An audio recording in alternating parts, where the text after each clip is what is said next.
안녕하세요. 예. 안녕하세요.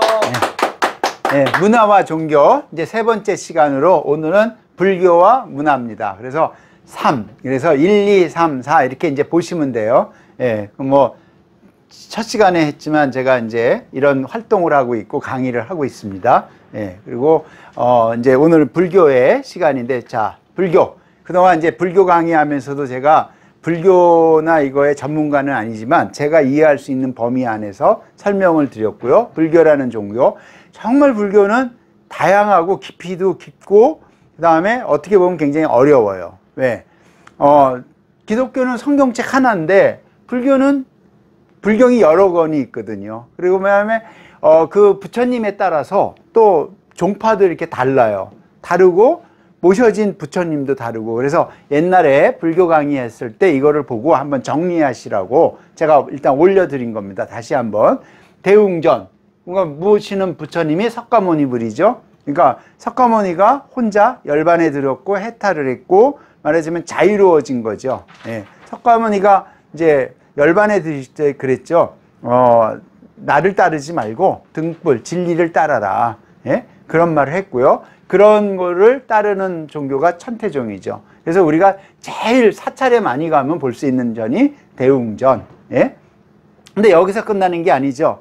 근데 불법이 많이 홍보가 돼야 되고 많이 알려져야 되잖아요. 그래서 부처님의 말씀이 온 세상에 두루두루 퍼져야 된다. 그게 법이죠. 일종의. 그러니까 대적광전, 예, 빛이죠. 빛을 내서. 그런데 그걸 비로잔압을, 이렇게 손가락을 잡고 있는 거를 제가 묘사를 했습니다. 그래서 비로잔압을, 그건 화엄정이죠. 화엄 사상하면 또 대단하죠. 예, 그러니까 너무 깊어갖고 웬만한 분은 접근전도 못하는 거죠. 하지만 우리가 사찰에 갔을 때, 이런 전각들이 있을 때, 어떤 불들을 모시고 있다. 요 정도는 문화적인 차원, 말하자면 이런 차원에서 알 필요가 있다는 말씀이에요. 그리고 극락전 또는 극락보전. 그래서 무량수전, 무량이잖아요. 수를 셀 수 없다. 이런 데 가면은 아미타불. 대표적인 게 우리가 많이 입에 배웠죠. 나미, 아무타불, 관세음, 보살. 그러니까 나무, 그거는 귀의한다. 아미타불에. 그러니까 죽어서 돌아가는 거죠. 그러니까 서방정토니까 정토적이라고 하는 거죠. 그러니까 극락전, 그러니까 현판을 잘 보셔야 돼요. 그러면 전부 다 한자로 돼 있거든요. 근데 요즘은 한자를 모르면 그냥 아무것도 아닌 거예요. 그죠? 네. 이걸 보이는 사람한테만 느낌이 오는 거죠. 그래서 한자는 결국은 벗어날 수가 없어요. 제가 이제 한자 교육도 하고 그러는데, 제가 이제 강의를 할 때 이런 말을 많이 해요. 한자를 결국은 중국의 한나라이기 때문에 한자라고 쓰지만 사실은 문병권 문자인데, 한자를 계속해서 안 쓰면은 우리는 동북아 문명의 외톨이가 된다라고 저는 봐요. 시간이 오래 지나고 한 시대가 더 지나면 우리만 동북아 문명의 외톨이가 될 수 있어요. 위대한 한글을 만들어낸 우리가 한자를 안 씀으로 인해서 맞아야 될 앞으로의 예측 가능한 범위를 제가 설명한 거예요. 그거는 누군가가 그건 책임을 져야 될 겁니다. 그때. 예. 자, 그래서 아미타불, 미륵전은 미륵불이라고 그러죠. 오는 거. 그래서 미륵불, 미래의 부처. 그래서 이제 불교의 세계는 굉장히 심오하면서도 미래, 현재, 미래, 과거, 그다음에 반야, 지혜, 네, 이런 거를 가지고 불교 시간에 제가 설명을 드렸어요. 그러면은 문화유산은 어떻게 나타나 있는지 한번 쭉 보면서 불교와 어떤 그 문화를 정리해 보고자 합니다. 자, 대웅전 이렇게 써 있잖아요. 그죠? 네, 굉장히 화려하죠?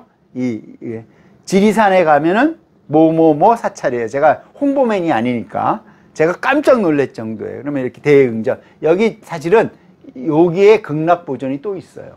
재밌는 게. 보통은 이렇게 있기도 하고 없는데, 네, 그래서 이런 대웅전이 있다. 그 다음에 넘어가요. 대웅전에 있으면 여기는 이제 극락보전이에요. 제가 이거를 설명해 드리려고 그런 거죠. 용이죠. 그래서 용이 끌고 가요. 용이라는 사상은 또 동북아 문명에서 굉장히 중요하죠. 예. 그러니까 용이에요. 이 극락보전 또는 대웅전은 전이니까, 몸체니까 반야용선이라고 그러죠. 몸처. 그러니까 반야, 지혜를 끌고 가는 용이죠. 그래서 반야용선이라고 그러는 거예요. 그러니까 용의 사상은 사실은 원래 불교에는 없는 거죠. 예. 그러니까 용이라는 거는 말하자면 어디에 나오냐? 역경의 첫 번째 하늘건인데 거기서 용으로 표현하죠. 짝대기 6개 그어놓고 말하자면 현용, 비룡, 청룡, 예? 그 다음에 뭐예요? 잠용, 현용, 비룡, 예? 아니, 잠용, 현용, 청룡, 그 다음에 비룡, 항용, 예? 이렇게 용으로 표현해요. 용을 본 사람은 없어요. 그러니까 상상을 해서 요렇게 만들어 놓은 거죠. 용 모양도 다양하게. 이런 거는 말하자면 불교 문화가 들어오면서 결합되는 거예요. 중요한 거는 이런 문화들이 불교 문화 안에 또 녹아 있다는 거죠. 그래서 이제 반야용선, 극락보전. 예, 그래서 반야, 지혜를 알아야 된다.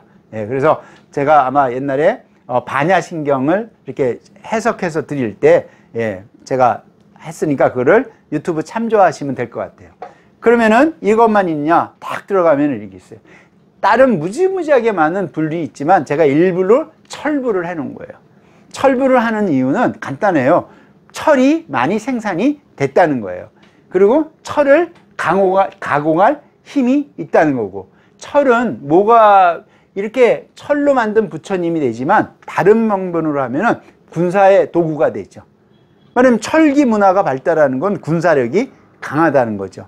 청동, 그러니까 동하고 철하고 싸우면 철이 이기는 거죠. 예. 그러니까 문화, 말하자면 경제, 그다음에 이런 게 발달했다는 거죠. 그러면은 이것만 봐서는 어느 나라 시대 때 불이다 딱 나오죠. 불교를 도입하고 철이 강했다 그러면은 고려 시대겠죠, 대부분. 물론 이제 그 위로도 계속 추정이 가능한 겁니다. 이게 남아있는 문화유산으로 하는 거예요. 예. 그리고 어쨌든 이런 거를 만들어낼 수 있는 힘이 있다라는 거죠. 자, 이거는 굉장히 유명한 상이죠. 방가사유상. 어떤 분은 미륵불이라고 하기도 합니다. 학자에 따라서는 손가락을 딱 대고 뭔가를 생각하는 거죠. 우리나라의 특히 대표적인 불상 중에 대표적인 거죠. 국보로서 같으면서 다른 거. 그 다음에 이런 어떤 거푸집을 만들어낼 수 있었다는 이런 게 대단한 그 기술을 얻고 정신세계를 갖지 않으면 만들 수가 없는 거죠. 말하자면 높은 경지의 정신세계와 그 발달된 문화가 결합돼야만 이런 게 나온다는 뜻입니다. 그러니까 물질만 발달해서 나오는 게 아닙니다. 높은 정신의 세계가 받침이 돼야 되는 거죠. 어쩌면은 21세기를 살아가는 우리들한테 꼭 불교가 아니라도 높은 정신의 세계가 필요하지 않을까라는 거를 우리가 말하자면 뒤돌아볼 필요가 있는 거죠. 예, 유학의 마지막에 성균관 그 학교의 맨 마지막에 항목이 뭐냐면 행위불뚝 방구제기거든요.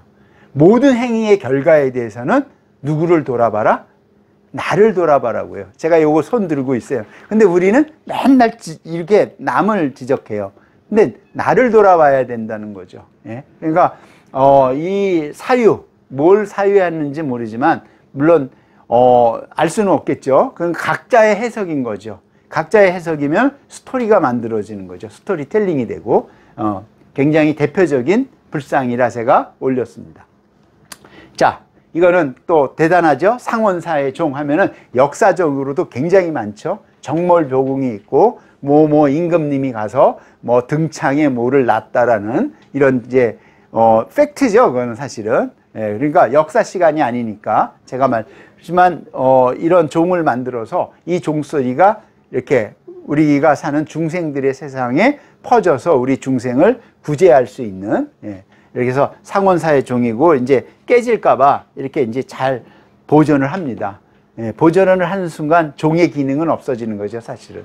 예, 사실 여기다가 이제 복제품을 만들어서 치고 있는 겁니다. 그래서 한번 이제 가보시면 이런 문화가 보존되는 거. 옛날에는 상원사까지 올라가려면 정말 힘들었는데 요즘은 그냥 한 방에 올라가더라고요. 그냥, 예? 쫙 올라가더라고요.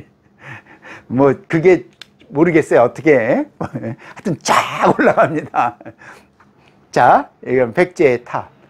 같은 불교래도 그 나라에 따라서 또 볼 때마다 어떤 관점에 따라서 다르죠. 아주 단순하면서도 투박하지만 뭔가 전하고자 하는 메시지를 담고 있는 거. 이 자체가 탑이죠. 그래서 이제 여러 유형의 탑들도 있지만 제가 대표적으로 이거는 백제의 탑을 올려놓은 겁니다. 예. 그래서 이제 기단 있고 탑신부가 있고 뭐 탑을 설명하는 여러 가지가 있지만 여기다가 그런 불교의 그 시대의 정신을 담아내는 거죠. 결국은 그건 도공의 역할뿐만이 아니라 그 시대의 정신을 담는 겁니다. 자, 이거는 많은 분들이 이제 가시죠. 누구나. 예?